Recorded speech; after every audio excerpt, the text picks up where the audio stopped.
Congresswoman Eleanor Holmes Norton, a Democrat representing the District of Columbia, she was an organizer of the 1963 march, and the Reverend Al Sharpton, founder and president of the National Action Network, my colleague, host of MSNBC's Politics Nation. When you listen to that speech in its entirety, one thing that comes through is the rhetorical tightrope that your father was walking. He was speaking to the crowd, but he was also knew that he had one of the largest audiences he was probably ever going to have. Who was the audience for that speech?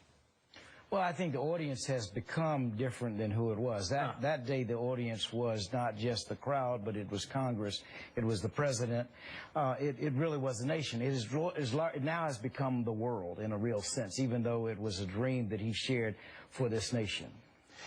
There's a repeated return to a very insistent tone, that if you think we're going to blow off steam and go away, if you think you can kind of slough us off, and he manages to do this in a way that it is very deftly done. It's graceful and gracious and open-hearted, but what comes through is we are not moving.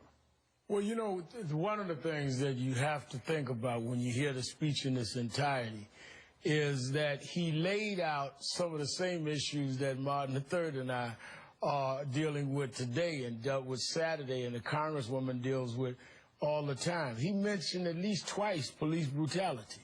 He talked about economic inequality. He talked about blacks not being able to vote in the South, not feeling they had a reason to vote in the North.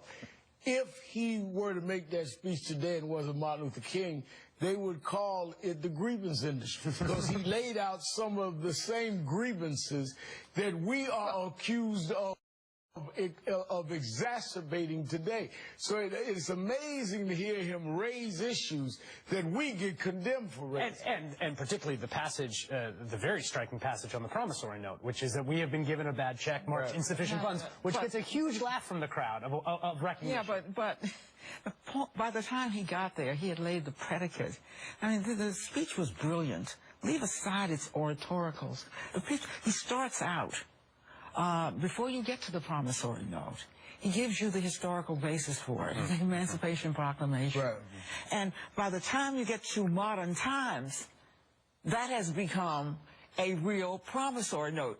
And when you consider that this man is the speech, virtually every other line is a metaphor for the audience. And then what the Reverend said is very important to note. How do you speak to the audiences that Martin indicated? When you know that most of the people there are black, about a third are white, you're speaking to the larger American public, to the political establishment. To the Washington Post editorial page, for instance. He was speaking to us, he was speaking to the young militants. He talks about the marvelous militancy, but he managed to admonish us at the same time. Don't go overboard.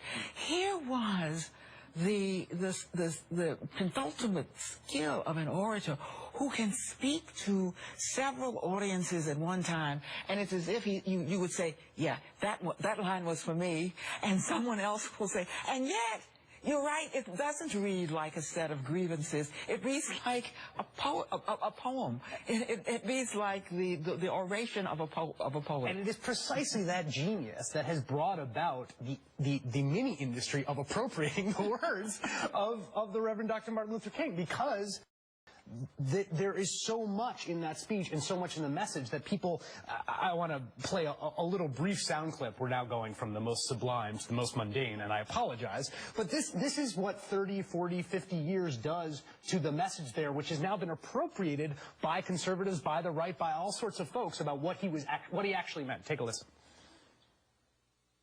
If Dr. King were alive today, I believe he would be brokenhearted about what has happened to the traditional family, and not only among blacks. We feel the spirit of Dr. Martin Luther King Jr., who gave voice to a dream that would challenge us to honor the sacred charters of our liberty. I believe that Gun Appreciation Day honors the legacy of Dr. King. The truth is, I think Martin Luther King would agree with me if he were alive today. I'm not asking you for a sort of definitive historical account of who would not be in the graces of the departed Dr. King, but it is now a game in American politics to appropriate the legacy of your father for these different political ends. You know, actually, and it is. and actually that is good and bad. So, you know... How is it good? Well, it's good because everyone can sort of immerse themselves and say that, you know, we do believe in Dr. King. Now, it's upon others of us must challenge them to enforce what Dad wanted to happen, and not to try to say, well, Dr. King fits it, like Dr. King is against affirmative action. Well, that just is not true. Right. Even though he wanted to see the day when his children would be judged not by the color of their skin, but by the content of their character. Reality is maybe I, as an older person, am judged by the content of my character. But masses of black folk, we saw that with Trayvon Martin. He was profiled and tragically lost his life. So masses of young black people are not looked at by the content of their character yet. We've got to work on that.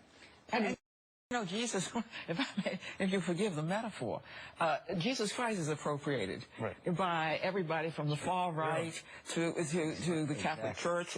And that's what happens when you become a universal figure. That's right. When what you said appeals across the board. So in a real sense, I don't think Martin Luther King would have minded. He would have made sure we clarified the way Martin is doing now. But I think even Jesus, we at least let the disciples interpret it. What's amazing to me is these guys and ladies on the right seem to feel they know Dr. King better than his children, better than the people that worked with him, the people that were on his team. I mean, it's like... Or even better than the plain historical record. Exactly. I mean, him speaking for himself. The March for Jobs and Freedom pamphlet. Okay, this is the pamphlet, and I'd like to hear you talk about this. You were one of the organizers. We marched to redress old grievances and help to resolve an American crisis. The crisis born of the twin evils of racism and economic deprivation. They rob all people, Negro and white, of dignity, self-respect, and freedom. Their livelihoods destroyed. The Negro unemployed are thrown into the streets, driven to despair, to hatred, to crime, to violence. All America is robbed of their contribution. At a later point in the pamphlet, they talk about organizing the unemployed for the march. It will serve no purpose to hold a march for jobs and freedom if unemployed people are not able to come and add their voices and presence to the demonstration.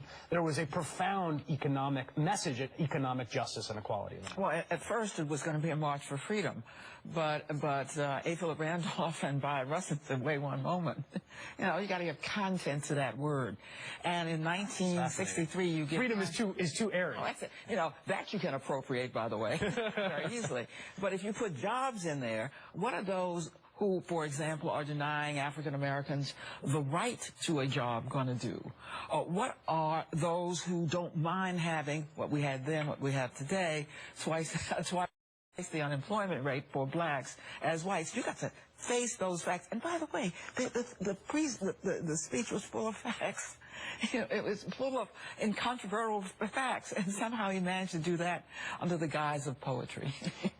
This event was an organizing event as much as it was an event of oratory. The speech is this crowning moment of American oratory. But we think now, March on Washington, oh, there's going to be a March on Washington. These people go to March on Washington. There's a bunch of... There was no March on Washington until there was the March on Washington. And see, I think it's critical because the organizing that Congresswoman is talking about, the organizing, the bringing people together is what really was the message. You're talking about hundreds of thousands of people that had never happened before.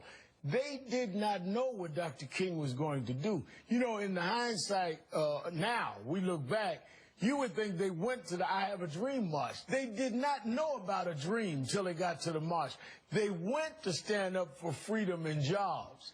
And once you remove the purposes, then you don't have to deal with the issues. How did you, this is a mundane question, but it fascinates me. My father's an organizer. I grew up in a household of organizers. Obviously there's no Facebook, there's no internet. No one had ever pulled this off before. I mean, 200,000 people, where are they going to use the bathroom in the mall? How are they going to get there? I mean, this was an unbelievable feat of organizing. It was, because never had so many people gathered in any single place for a single cause. Not to mention black and white people together.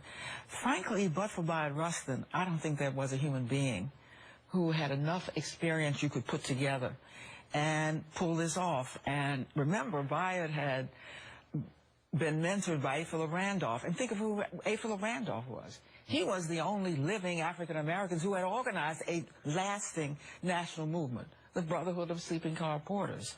So there was all of the expertise there was, and there was enormous doubt everywhere that it could be pulled off.